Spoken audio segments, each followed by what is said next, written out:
Darryl Sutter is one of my all-time favorite badass millionaire sports coaches. He is right up there with Mike Ditka, Buddy Ryan, Mike Krzyzewski, Pat Riley, Bill Belichick, Coach Saban, Scotty Bowman, NHL Hall of Fame, greatest hockey coach in history. Just naming all the great leaders. And I have Darryl Sutter right up there at the top, especially with his blue-collar farming background. I'm actually at the Mastermind House in town today. This is a house that I bought 3 years ago when we moved to the lake full-time, to our lake house, and there wasn't a place for me to work. When the weather changed, I couldn't sit out on the boat anymore. I couldn't sit out on the dock, every day. So what I did is I finally decided I needed a new office. I mean, Emery was home from school. The schools had been shut down. The rinks, the pools, all that nonsense had started. And I drove into town here. This is an amazing neighborhood. We used to own a home here. So I used to work either at the house in town or I'd work at the cottage. So wherever it was solitude during the day is where I would work. But when we sold the house in town, we were down to the one home on the lake, and I found it difficult to get my work done. So I drove into town. I love real estate. I've always been a real estate investor.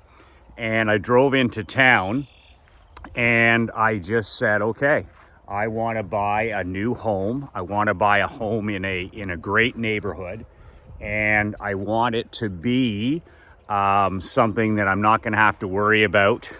And I can just put my desk in there, and I can have the kitchen and the bathroom, and I won't have to worry about anything else. So that's exactly what I did. I walked into this neighborhood. My friend is the developer. And these homes are all, 2 to 3 years old. And I said, I'd like to buy a house. He said, the only house available is the one that we're standing in, which they were using as their office. It was the model home. So I said, I need a house. I need a place to work. I'd like to do something within 30 days. So he said, the only house for sale, Michael, is the one that we're standing in. So I said, okay, I'll take it. And it was the last model. So we agreed on a price. I mean, there's not much negotiation when you're dealing with brand new home sales. So he had to scramble and move out into a trailer as their office. But I'll never forget buying it right on the spot because it was a new property. And I think it was 60 days later when I finally got in, which was almost 3 years ago. I bought this house. It's a 3-bedroom, great location. 1 minute from the hospital, 1 minute from the arena, great neighbors. It's a retirement neighborhood down here, quiet at night. People take a lot of pride in their properties, which I like. I bought it for $550, and this is 2.5 to 3 years ago.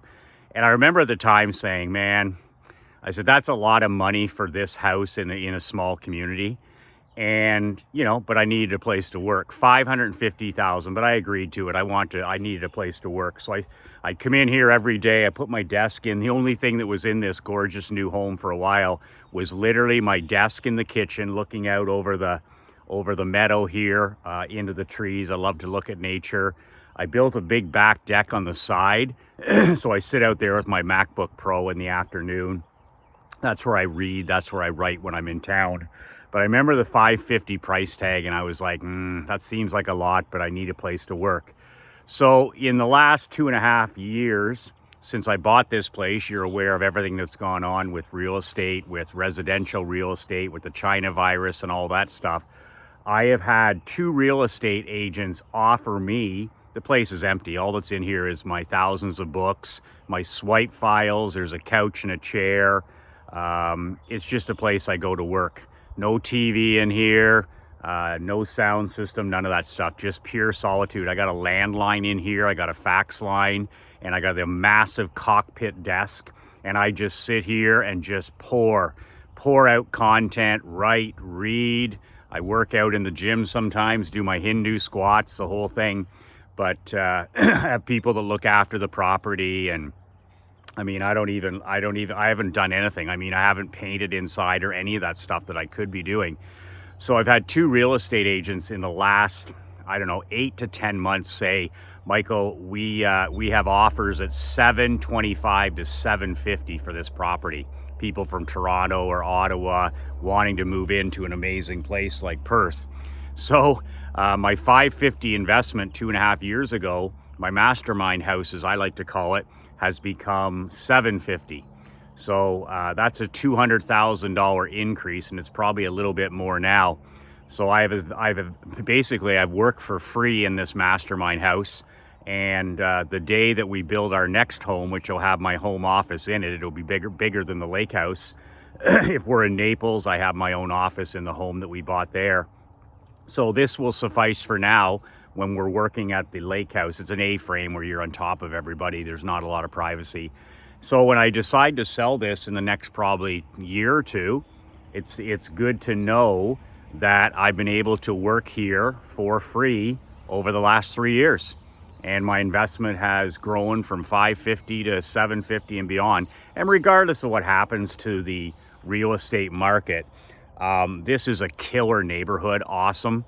And this is one of the more modest models, which is another thing that I always do with my investment. I always want to buy the most modest property in an affluent neighborhood, which we did in Naples, which we did here. So it's always an affordable home to sell in a very expensive neighborhood. So kind of recession proof. So that's the story on the home behind me. I call it my Badass Millionaire World Headquarters, my Mastermind House, but that's all it is. Just me in here with a massive desk, total solitude, lots of sunshine, lots of fresh air, beautiful deck on the side. Never spent a night here, never slept here, never showered here, none of that stuff. Just everything I need. I got a fridge full of great food. I got my water. I got my equipment out in the garage. I got my MacBook. I got the deck on the side where I'm in the sun in the afternoon, shade in the morning, and a great community to walk around in. Really safe and secure. So back to my story of Darryl Sutter. I just wanted to shoot this video because Darryl Sutter was named Nhl Coach of the Year a few days ago, and of course, deservedly. They asked, of course, Darryl what he thought about it before he won it. He said it really isn't a measurement. He says there's lots of guys that could win Coach of the Year, but in typical Sutter fashion, he said it wasn't a priority. It wasn't something that he had even given a second of thought, and I do believe him. So he won the Jack Adams Award for top coach in the National Hockey League the other day. His team, the Calgary Flames, they haven't been in the playoffs in 2 or 3 years. They've been in a tailspin for over a decade, and they hired Darryl Sutter 2 years ago to clean up the mess, and he took over mid-season.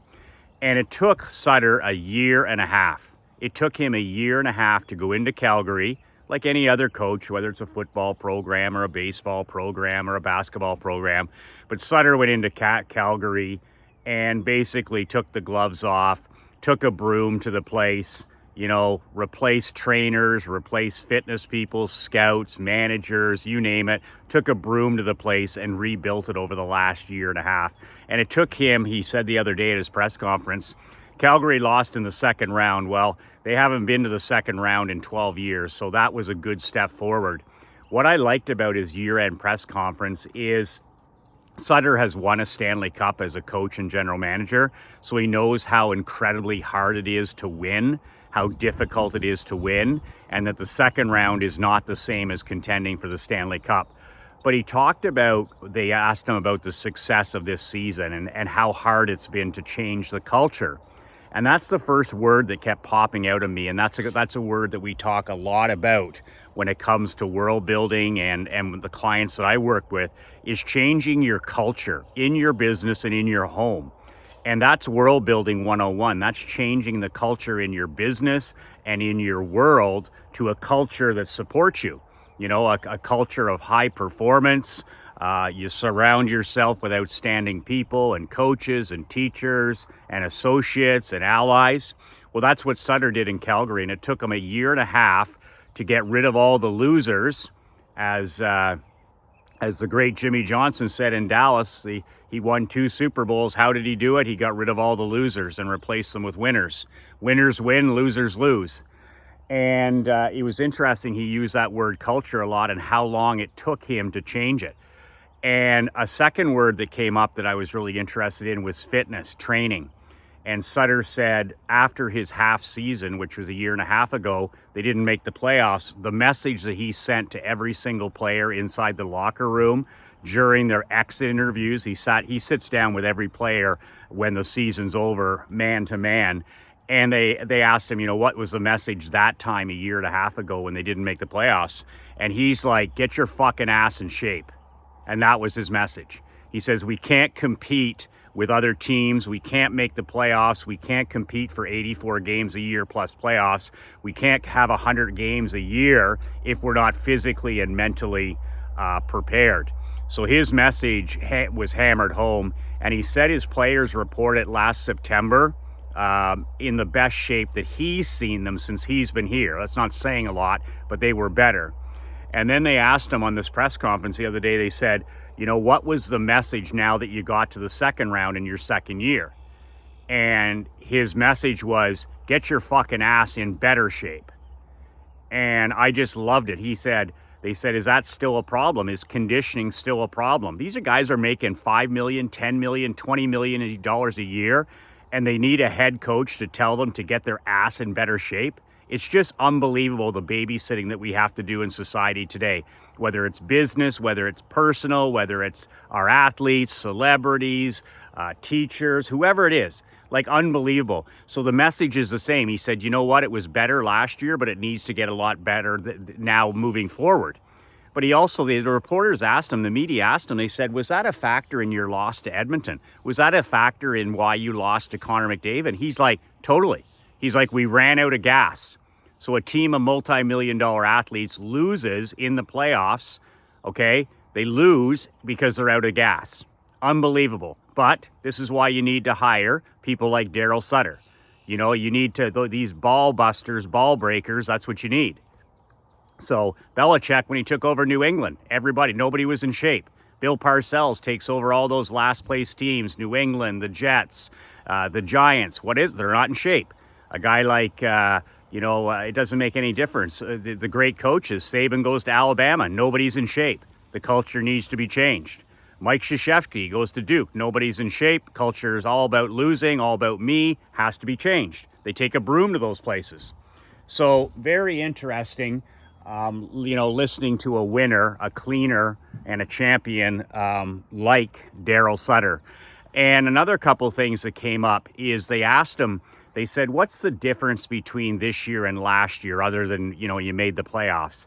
He said, I can walk down the streets in Calgary, in the city of Calgary, and he says, I can now talk to people about the game. And he credited the citizens and the fans and the season ticket holders in Calgary. He says, in Canada, this is a engaged fan base. These people know what the hell they're talking about. They know the game of hockey. They know competition. They know the sport. And he said, it took him 2 hours to walk from his condo. This is after they lost the other day. It took him 2 hours to walk from his condo all the way to the hockey arena. 2 hours because what was he doing? In total Sutter fashion, talking to fans on the street. He stopped and talked to the fans, the season ticket holders, the fans, you name it. 2.5 hour walk, he said, that normally takes 2 minutes. He said they wanted to talk about the season, they wanted to congratulate him, and they wanted to talk about next year. And then one of the reporters asked him, they said, what's the biggest thing? He says, you're proud. What's the number one thing you're most proud about in the last year and a half, taking over the Flames and what you've accomplished? And he said 2 things. He says the fans in Calgary asked for 2 things. They asked for honesty and hard work. I mean, Calgary is a ranching, cattle. Are you kidding me?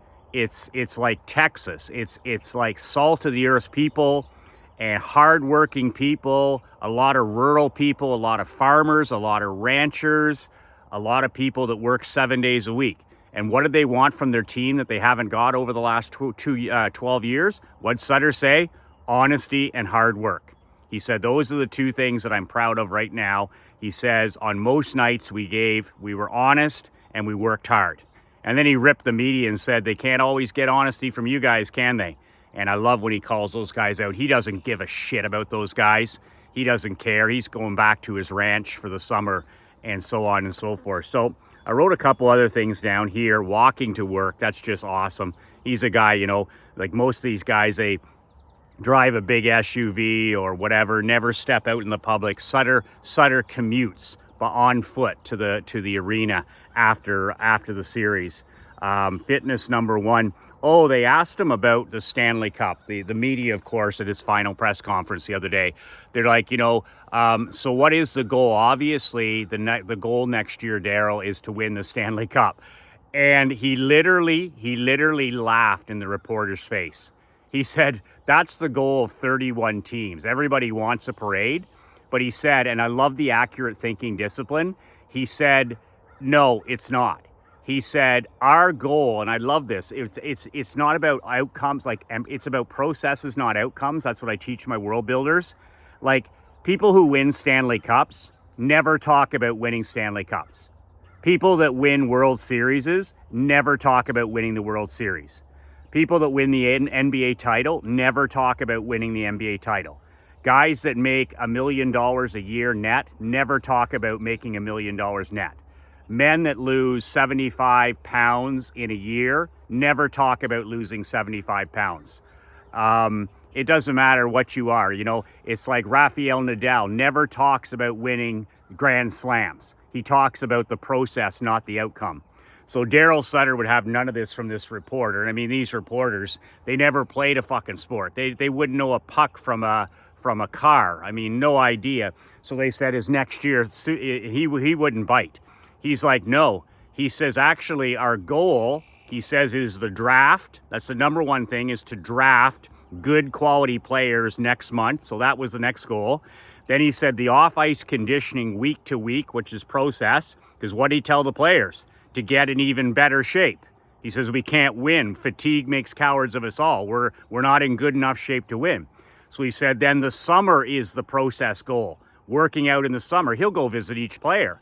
And then he said the goal then is training camp.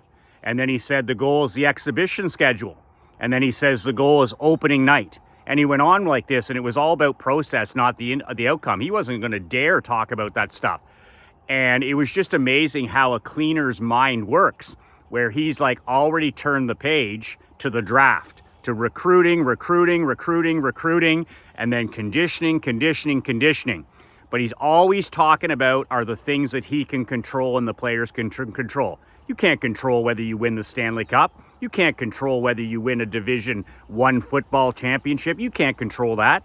The only thing you can control is your processes. You can't control losing 80 pounds. You might lose 90, you might lose 20. What you can control is drinking water, eating high protein foods, putting in 15,000 steps a day.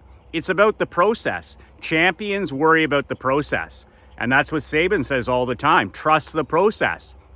Don't talk about what you're going to do. Talk about how you're going to do it. So without answering that question, what did Darryl Sutter say? He didn't talk about what they're going to do, win a Stanley Cup in the next year or two. He talked about how they're going to do it. Training camp, the draft, all of this other stuff, all mixed in together. Just amazing stuff. But the mind of a cleaner. And I'll leave you with the story, like unbelievable. I was checking this out the other day because I know a couple of guys that know his brother Brian, who also coached the NHL. 6 of the boys, 5 of them played in the NHL, 3 of them have coached in the NHL, and they live on a farm in Viking, Alberta. So they're born and bred in the province of Ontario, where the city of Calgary is. So talk about a congruent head coach and leader. I mean, he literally lives there. So no matter where he was, when he was in Los Angeles, when he won a Stanley Cup, when he was in Chicago, wherever he's coached, he's always gone home to the farm for the summer.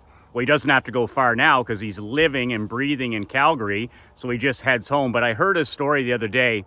Their season has been over for 10 days. 10 days, okay? He's the head coach. He's already home working on the farm with his brothers. So he moved out of that condo, okay, that he lives in by himself during the hockey season. I mean, his wife and his kids sometimes come and see him. For the most part, he's in the condo, right? So he's already back home haying. He's already back seeding corn. He's already back feeding the cattle, the chicken, the horse. Like, I've seen a video on this farm. It's a family farm, right? And they all live around the farm. Thousands of acres of solitude. But just an amazing thing to listen to, that he now spends the summer. He can work from home, with hockey. I mean, but he's a coach. He's not the general manager. But that he's gone back to his roots already. He's gone back to his roots. He's already back home on the family farm. And oh my God, talk about salt of the earth, talk about work ethic, talk about principles, and talk about keeping things simple. Also in the PS below in this email is the Chris Sutter video, his son. And maybe you've watched it before because I've sent it a couple times. Watch it again. Watch it again and tell me what problems you have or what things you can't come over. I dare you to give me an excuse after you watch that Chris Sutter video.